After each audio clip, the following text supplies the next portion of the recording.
Hello! We have only 247 days till the Rhythm Rapture. And today, we're finally playing the latest game in the series, the latest official Rhythm Heaven game of the Core 4. Rhythm Heaven Mega Mix for the Nintendo 3DS.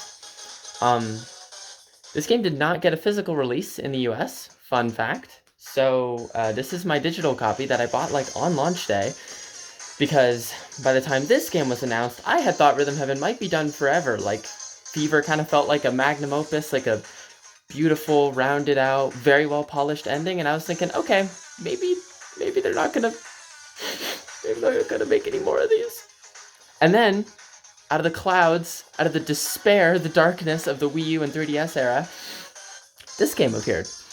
And this one, the concept of it is less like a Fever, sort of perfection of the concept, like epitome of Rhythm Heaven. This is more like a love letter in and of itself. It's like a museum. It's a compilation. It's a Rhythm Heaven remix, if you will. It has games and references to the games from all of the entries in the series, including the Japanese exclusive one, which would be, this game would be a lot of Americans or Westerners' first exposure to some of these games. So it's a big deal. Mega Mix is a big deal, and it's really, really cool, too. I've certainly heard people have their gripes about some of the original minigames in this being kind of weird, and the art style being, maybe feeling a little off. There were some compromises made with the translation from Japanese to English. I will say, for this playthrough, I'll be using the English version, which cuts out some of the lyrics from some of the remixes and stuff.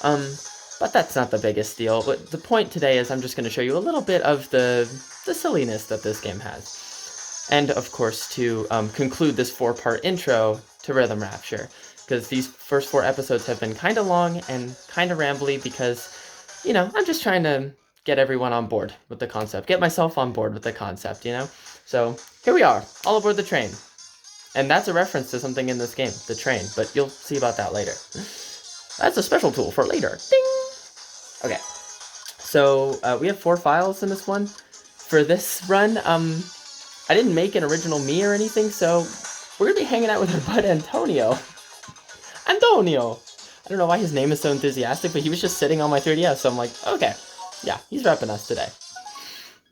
Alright, so let's go. So, right now, we're in the middle of the story mode of this game, because it does kind of have a story mode. It has a little bit of a plot. Right now, we're in Songbird Land, where someone is asking for our help with raising a little egg and helping it hatch. You'll see what I mean in a second, but right now, we're gonna play Flockstep. Yeah, Flockstep! Such a good intro. Amazing intro. This is one of the best games, and this one is, actually, if you've played Fever, you'll immediately recognize this one. This game is from Rhythm Heaven Fever, that one we just played last episode. We're gonna skip the practice, so boop. Get a cute little option to skip it, and now, Marching Birds. Let's go. Tweet, tweet, tweet, tweet, squat, squat. Ugh, I love these little guys so much, and this song is so good. I'll just let you enjoy it for a little bit.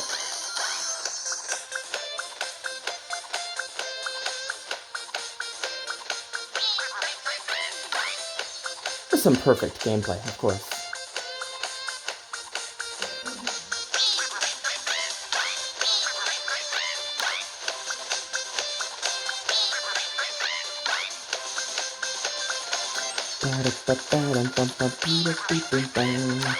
These birds are marching and they're super duper cute, yeah.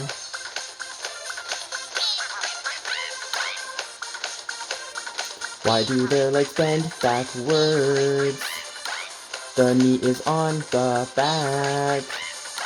That's pretty weird. The birds have knees on the back of their spindly legs. That messed me up. There we go. See that? Got the skill star as well. That's a Mega Mix thing. skill stars are just like a little precise timing challenge. There's one in every stage. Just to add a little extra pressure as if there wasn't already enough.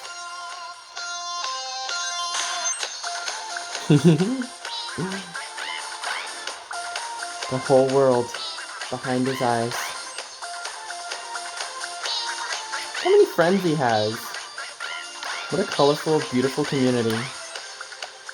Do you know they're called the Hue Birds of Happiness? How cute is that? Do you think any of them are named Hue? And do you think that was a pun, explicit by their parents? But then again, most creatures probably don't know the human-given name of their species, so it would just be a beautiful cosmic coincidence if your name was Hue and you were a Hue Bird of Happiness. So this ranking screen is going to look different too. They give you a ranking out of 100 to then determine your ultimate... they give you a score out of 100 to determine your ranking, which is the same as before. It's just try again, okay, and superb. But you know, they still have the little blurb at the top and stuff too. Words of the feathered.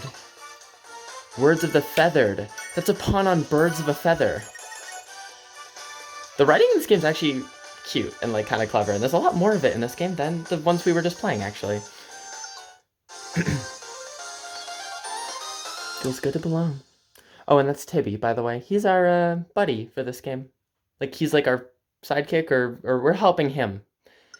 We're one of the characters, and then he's one of the characters, and we're trying to help him get home. Alright, dialogue time.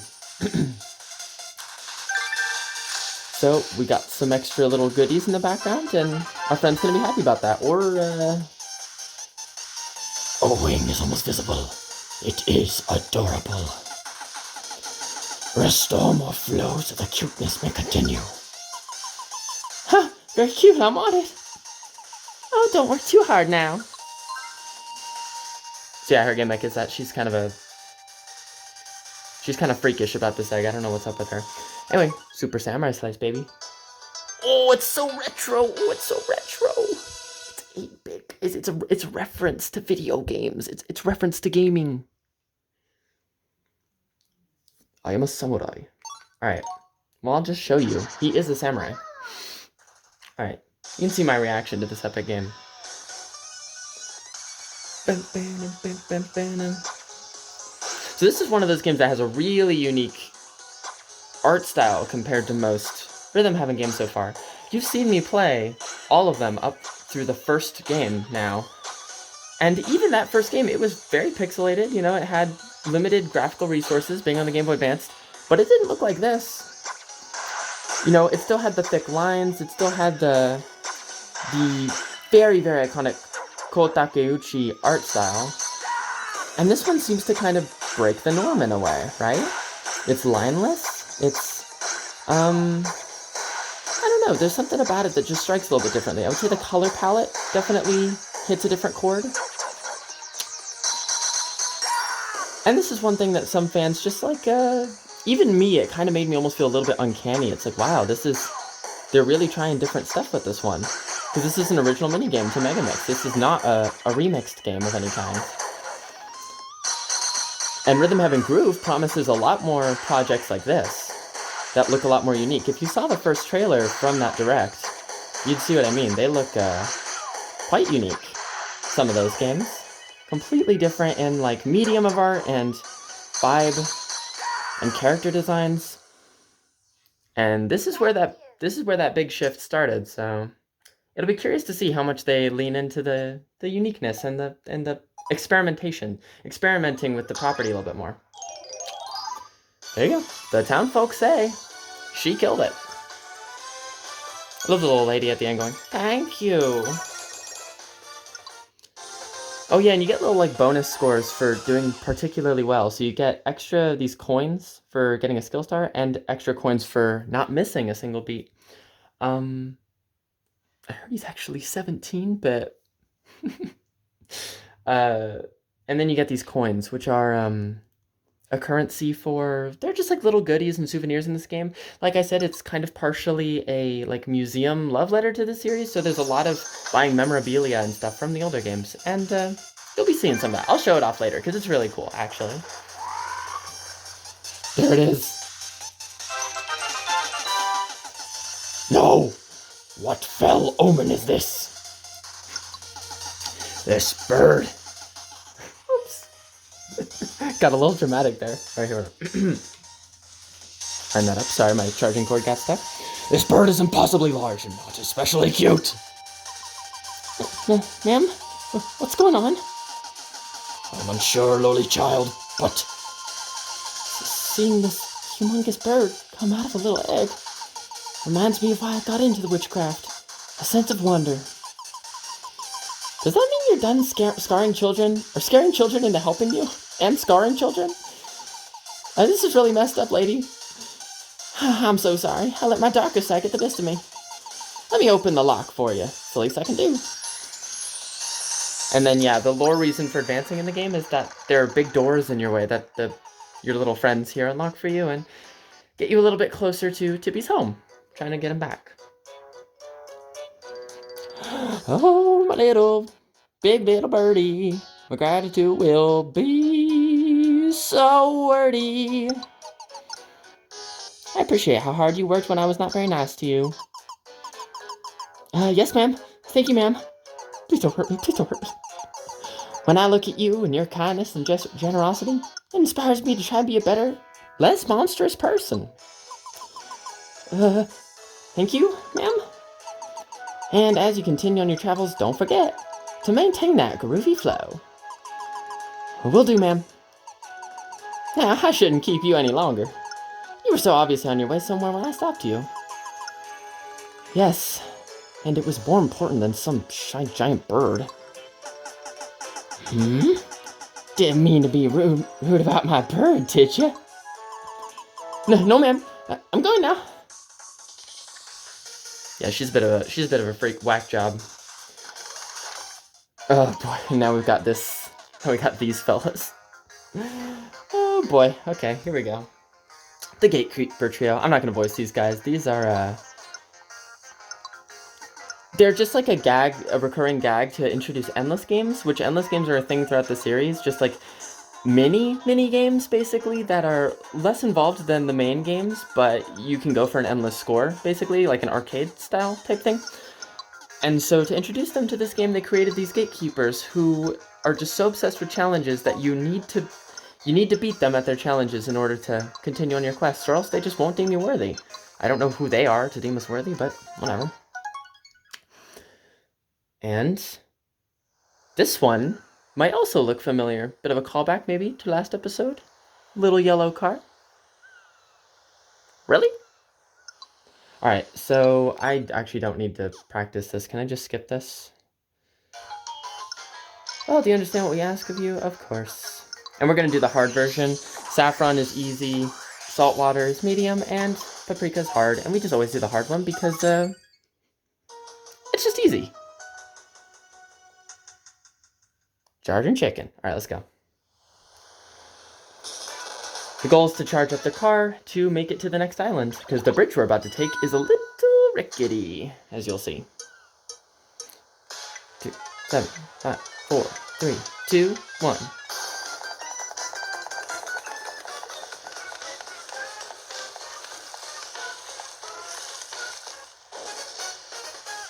Nice. I love the way the chicken moves his head. 9, 8, 7, 6, 5, 4, 3, 2, 1. But yeah, instead of a toy car where we're pressing down on it with our finger, we're actually fueling it up, so it makes a little bit more sense, just in life in general. Dessert's on him. Dessert's on him? Yo, come down with me. Come hang out with me with the chicken tonight. Dessert's on him. We get to hang out with the Rhythm Heaven chicken. 4, 3, 2, 1. This one's just about keeping your internal count, because it gets quieter as well. Tries to mess with you. Can't get past me, of course. Almost there. I don't even know how many of these I have to do. 15, 15, 14, 13, 12, 11, 10, 4, 3, 2, 1. I think that was right. It was weird because one earlier was 15 beats and this one was 16. There's a difference of 1 beat, which is, I mean, if you know anything about music, I mean, or just vibes in general, 4/4, you'd think it'd all be multiples of 4. But there you go. All taken care of.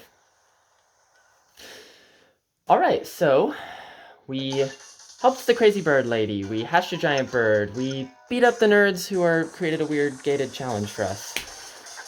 So what awaits us now? This is actually the last land at the beginning of this game, so we're gonna see a bit of a shift. Oh, and we're gonna see a guy as well. There's a lot of guys just like popping up in this. Hey, you made it. Oh, that's outstanding. Been a long time since anybody made it out this far. Look, it's the Green Tower! Yeah, you made it, little dude. It's actually called Lush Tower, but whatever. I know who named it, though. It's been here forever. My, tribe or whatever has been guarding it. If I climb to the top, do you think I can get to Heaven World? Oh, wow. Wild. So check it out. The Elder guys say that the tower can guide us to heaven. I don't know, I was just dismissing it as some kind of weird MLM marketing scheme or some kind of cult.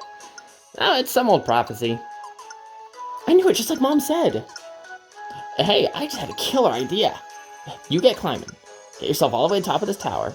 Then I'll totally awaken the hidden power of the Lush Tower. And that power will take you straight to Heaven World. What? Seriously? That's great. Oh, sorry to be a downer, but there is a catch. You gotta bring the groovy flow back to the tower. I do like how Tibby's on our side with this one, where it's just like, nothing can be simple. It's always gotta be some little favor for some little random guy that we've never met before. You don't look like you were surprised by that. Cool, you got this. Just take one step at a time and get climbing. Don't give up. And remember to have fun, too. Flow comes easily when you're having fun.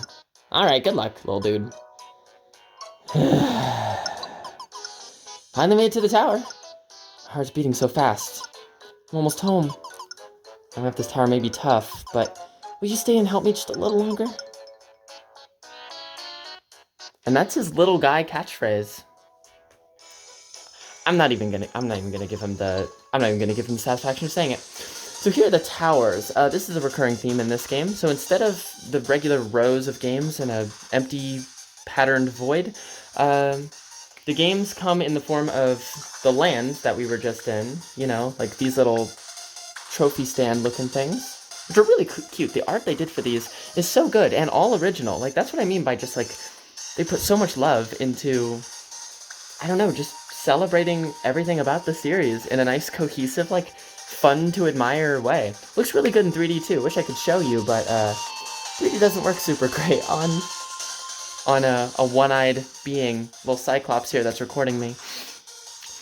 But anyway, that's how these levels have been working, and then the towers, they look a little bit more familiar. It took until this point in the game, which is a little bit less than halfway through the game, when you actually see something that looks like the games we've been seeing before, which is kind of nice. A little return to familiarity, and ultimately, the goal here is the same. You're gonna play 4 rhythm games, and then it's a big scary remix at the end. And by scary, I mean awesome, because the remixes in this game are very, very good, as usual. And yeah, and it may not have been apparent for those who aren't as crazy fans as I am of the other games. But yes, the Insane Among Us will notice that all the games always come in order of the core game's release. So Power Calligraphy is from Tengoku, and then Bluebirds is from Gold, Flockstep is from Fever, and then this is an original game. And they all work like that. They're all in order of the games that they released from, which is pretty cool. And that's also the case with the towers and stuff. So this tower, I just happen to know the games we're playing are Spaceball, and then, actually I forget what the DS game coming after this one is. But I know Hole in One is in this one, you know, the first game that we played in last episode as well. So, some cute callbacks there. Okay, but that's pretty much what I had to say for Rhythm Heaven Mega Mix. So, I'm gonna work on unlocking the perfect campaign in this one, getting the superbs in the rest of the game. I'm almost done with Fever, and I am done with Tengoku and Gold. So from now on, we will be working on the perfect campaign. This is something we have not seen yet, but when you unlock all the superbs, or when you earn a superb ranking in every single game, you unlock the perfect campaign, which basically just means that every single time you finish playing a game, the main menu will prompt you to earn a perfect. And that just means not missing a single beat. If you manage to do so, and the little presiding, strict little P guy that watches you, it'll make more sense later. If he survives till the end, you get a little reward. And that's kind of just part of the 100% completion of the game, because you get all the rewards, and then the game's like, oh, congrats, wow, you really no lifed that one. You really made it all the way through. Nice. So I really love trying to go for the perfects. They're a little bit stressful, but if I just do one a day, which is pretty much my plan, I think it'll lower the stress and maximize the fun. And I get to talk about the games, and I don't know, maybe just to cool down, talk about life or something a little bit afterward or beforehand. I'm really looking forward to it. So yeah, here we are at the end of my introduction 4 episodes to the Rhythm Rapture. I'm gonna be doing this to just, I don't know, just relive my love and appreciation for these games, share it a little bit with y'all, and try not to die of anticipation for the new game, because I'm like crazy excited and surprised it's even happening. The very last Nintendo Switch Direct is just, it could not have been closer to the wire, you know? It almost felt like it was never gonna happen, and here we are.